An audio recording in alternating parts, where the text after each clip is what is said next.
دار في سلسله لقاءات المتشابهه. اذا اللقاء ديال اليوم هو الانشطه العلميه والتكنولوجيه في المرحله فقط التمدرس. اذا هو نشاط يخلو من الاهميه. قبل ذلك قبل ما نتكلم عن الانشطه العلميه يجب ان نتكلم اولا عن طفل هذه المرحله، المميزات ديالو، الخصوصيه ديالو، السمات ديالو. باش ما ننتهوش اكثر ركزوا على شق واحد وهو النظريه التكوينيه والبنائيه اللي تكلم عليها جون بياجي. نتكلموا على النظريه باقتضاب النظريه التكوينيه او البنائيه لجون بياجي. من رواد هذا الفكر او فيما يخص الناس اللي مثلوا هذا الجانب ديال النظريه التكوينيه علاقه ما يسمى بالذكاء الرياضي او الذكاء المنطقي. هذاك واحد الفكره باقتضاب لان النظريه التكوينيه والبنائيه تكلموا في الخبراء السيكولوجيين وعلاقتها بالمتعلمين ديال الفتره العمريه ديال 3 سنوات 6 سنوات. كتوطئه اوليه حول جون بياجي باش تاخذوا فكره عليه. هو من مواليد 1896 توفي سنه 1980. يعني هذا هو ديال التاريخ. ثم اولا بدراسه علم الحيوان، ثم اهتم بدراسه الفلسفه قبل ان ينتهي به المقام بدراسه ما يسمى بعلم النفس الطيب. اهتم بعلم النفس الطيب.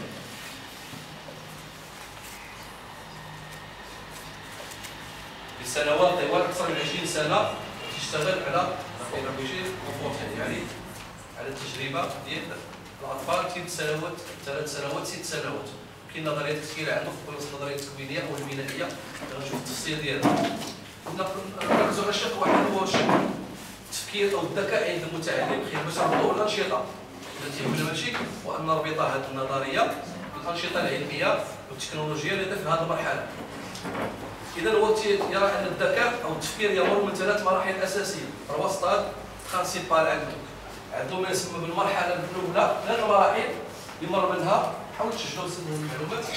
كاين عندنا المرحله الحسيه الحركيه واللي يسمى هو الستاد سونسوري موتور.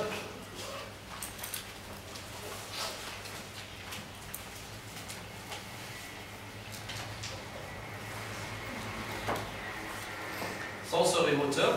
وكاين المرحله ما قبل العملياتيه. المرحله 3 مراحل. المرحله ما قبل العملياتيه والمرحله العملياتيه.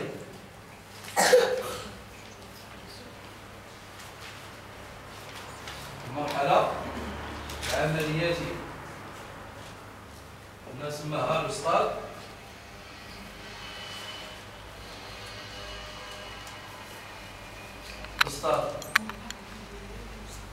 préopératoire.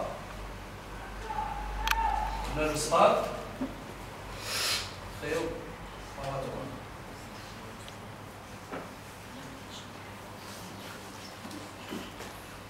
يعني مرحلة ما قبل العملياتية، المرحلة العملياتية. إذا غادي نحاولوا نفصلوا فيها أكثر في هذه الجوانب. إذا في نظر بياجي تقول أن المراحل 3 يمكنش نقدموا مرحلة على مرحلة أو تعرف نوع من التعثر. دونك أن كل مرحلة عندها بنية عقلية خاصة، عندها مرحلة عمرية خاصة. غادي نجيو نفسروا فيها أكثر في هذه الجوانب.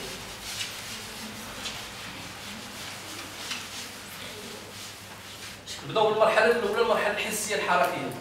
في نظر بياجي كنقول تبتدئ من شهر من 18 24 إلى 36 شهر، 3 سنوات. اشتغل عليها في هذه الجوانب وخرج بمجموعة ديال مجموعة ديال المحطات اللي خرج عليها اللي تأكد منها في هذه الجوانب. الجانب الأول أنه الجانب الذي يلقى أو الذكاء الذي هو الذكاء العملي أو الذكاء الحسي. توصل إلى ما يسمى بالذكاء العملي الحسي. في هذا السن او في هذا العمر الجانب الطاغي عنده هو الجانب الحركي او الجانب العملي.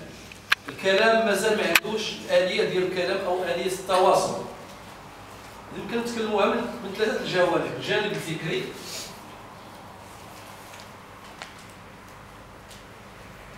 الجانب الوجداني، ثم الجانب الاجتماعي. بياجي يتكلم على هذه الجوانب. الجانب الفكري كما قلنا انه الجانب الطبيعي عنده هو الحس الحركي، والجانب الحسي او الذكاء نسموه حنايا اكثر الذكاء العملي الحركي. في هذا المستوى كثير الحركه، بالتالي انه في هذه المرحله يكتسب نسيق بين الحركات ديالو وبين الاحساسات ديالو، بين الاحساسات والحركات، كتولد عنده هذه الاليه. بالتالي ان نظرته للاشياء هي نظره شموليه.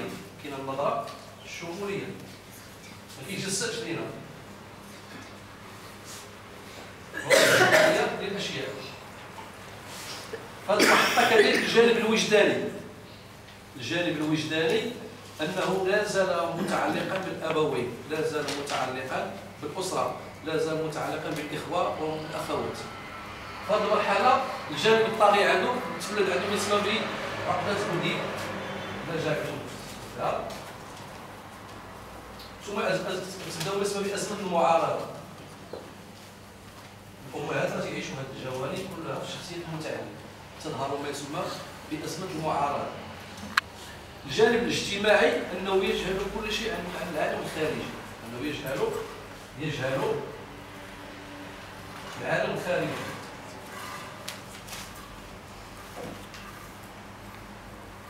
إذن هذو حويجات الشق الاول قلنا هو الشق او لو ستاد سونسوري موتور، يعني الجانب الحسي الحركي. ها المميزات ديالو باقتضاب ما نحاولش نفصلوا فيها اكثر، وانما باش الاخوات ياخذوا فكره. اللي كيجي عندك ديال من سنه حتى 3 سنوات ها المميزات ديالو وها الخصوصيات ديالو باش كيتميز. ثم طبيعه التعامل، هذا هو موضوع اخر هو الشق. غتناولوا الاستاذه رشيده مشكوره بزاف على المجهود اللي قامت به، ندير واحد المداخله نظريه حول كيف نتعامل مع المتعلم. هذا سؤال طرح لي انا، لان كاين في حيره المعطير او في حيره الامرين، واش يرضي هذا الشق العملي ولا يركز على الشق الديداكتيكي او على الشق المنهجي، يعني هذا ولا في علم النفس. الاستاذه خصها تكون ملمه بهذه الجوانب، من بين المسائل اللي خصها تكون تحظى بها انها تكون ملمه بهذا الشق ديال النظريات التربويه وبعلم النفس التربوي، واخص ديال 3 سنوات 6 سنوات اللي كتتعامل معها بشكل يومي. إذا هذا اقتضاب الجانب الأول.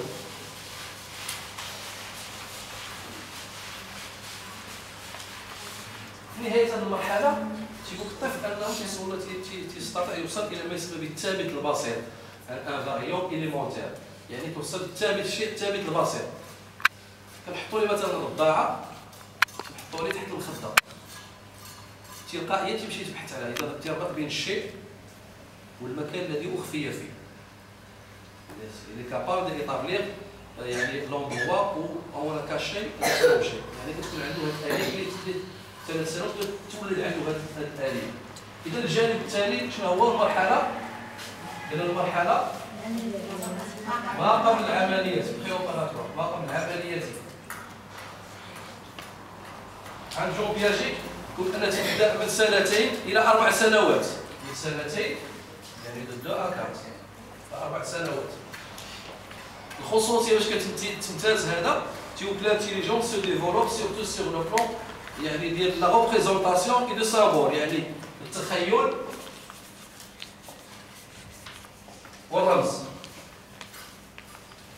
هادو جوج حويجات كيمتاز بهم الطفل في هذه المرحله، التخيل ليماجيناسيون ولا ريبريزونطاسيون والرمز يعني لي سامبول، يعني هادو حويجات اللي كيمتاز بهم. تيقول ان لي سكراتيك يعني التمركز حول الذات، كتولد عنده ما يسمى بالتمركز يعني ليكوسونتريز، التمركز حول الذات هو ليكوسونتريز. كاين عنده نقطة أخرى هي الإحيائية، غنشرحوا هذا الشيء. الإحياء هي أنيميزم، هذه ان. كاين لا فيزيو انيميست وكاين انيميزم، وعندنا الاصطناعيه ارتيفيسياليست. هذو 3 حويجات تمتاز بها هذه المرحله، مرحله ما قبل العمليات. قلنا كتبدا من 2 إلى 4 سنوات، الجانب الطبيعي لها هو التمركز حول الذات، هو الإحيائية، هو الاصطناعية. نفس الأستاذ هذا الجواب. إذا هذو كلها لا أرتيفيسيال.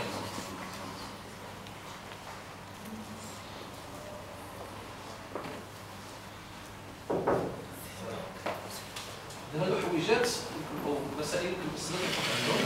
إذا التمركز حول الذات في نظر المتعلم كل شيء متمركز حول ذاته، أن يعتبر السكونسيدر كوم لو سونتر دو لونيفير، كيعتبر راسو أنه مركز الكون، أن كل شيء وجد من أجله ولا أحد يمكن أن ينتزع منه هذا الحق. يعني هذا تكون عنده ذيك الأنانية أو النرجسية أو الذاتية كتولد عند المتعلم ديال هذه السنة كتولد حتى من 2 حتى 4 حتى 7 سنوات عنده هذه الأسباب المعارضة والأنوية كتعتبر أنه هو مركز الكون. هذا هو اللي كيركز عليه هذا. والجانب الشق ديال المدرسة أو المؤسسة، يعني l'un des objectifs principaux de l'éducation هذا de faire détacher وخاص تحاول أن تخرجي المتعلم من هذيك التمركز حول الذات. هذا من بين الحويجات اللي خص، لأن يعني مفاهيم خاطئة عند المتعلم كما سنرى في المرحلة الاصطناعية، مراحل خاطئة عند المتعلم. الأستاذ خص تصحح أو المربية خص تصحح هذه المفاهيم. إذا شفنا التمركز حول الذات، نجيو دابا الإحيائية. الإحيائية في نظر المتعلم التفكير ديالو كيعتبر أنه كتفكير الإنسان البدائي، يعتبر أن الأشياء روحا مشابهة لنفسه. يعني روح مشابه. بالتالي أرى أن الرياح ليست هي التي تحرك أغصان الشجرة، وإنما الشجرة تتحرك من تلقاء نفسها. في نظره وفي التخيل ديالو كاين نوع من السحر، نوع من التحول، نوع من التنقل، كل على المتعلم يعني كتفكير في بداية. يرى أن الطاولة يمكن أن تتحرك أو أن تمشي في نظر المتعلم. لماذا؟ لأن لها أرجل، ويمكن كما نحن بلادنا ويمكن للعصا أن تتحول إلى مكنسة، أو المكنسة تتحول إلى حصان أو إلى عصا سحرية إلى غير ذلك. كل حويجات تفسير الأشياء بتفسير تخيلي وتفسير رمزي عند المتعلم. إذا قلنا من بين الحويجات ديال أو من بين الأشياء اللي تركز عليها المعلمة والمؤسسة أنها تحاول تصحح لي هذه المفاهيم الخاطئة. كذلك الاصطناعية. جون بياجي اشتغل فيها 3 سنوات كيقول لي مثلا ابحث عني في المكان الآخر. نشوف لك أنا واش كاين في القسم الآخر. يذهب طاع العميق يعتبر أنه ذاك الرشيد أنه سيتحول، يعني واحد الطاقة ستحوله إلى مكان آخر. إذا هذا الاصطناعية يرى أن كل شيء ومن صنع الإنسان، الحيوان، النبات، الجماد، الشجر، أي حاجة صنعها الإنسان هو الراشد. إذا هذو مفاهيم خاطئة عند المتعلم. يجيبوا له الأستاذ وكيدخل هذا ما يسمى به الطبيعة، القيم، العقائد، العبادات، تصحيح المفاهيم كلها المدرسة تتهذب هذه التمثلات اللي كيجيو معها أو الحولات اللي تكون عنده مهمة ديال المؤسسة وهي تصحيح هذه المفاهيم نسميوها. إذا هذه مرحلة ديال المرحلة القاتلة، مرحلة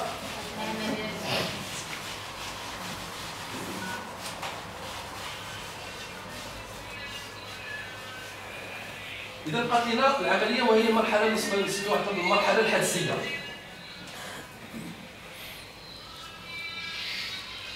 يعني سمعنا ستار انتويتيف.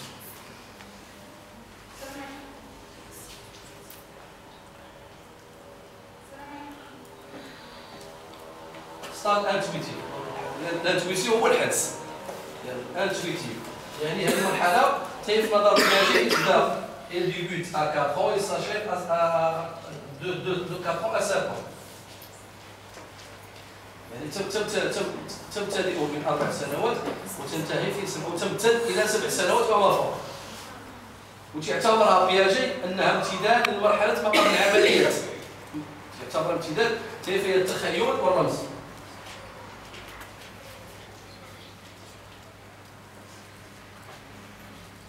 تمتاز كذلك بالتخيل والرمز.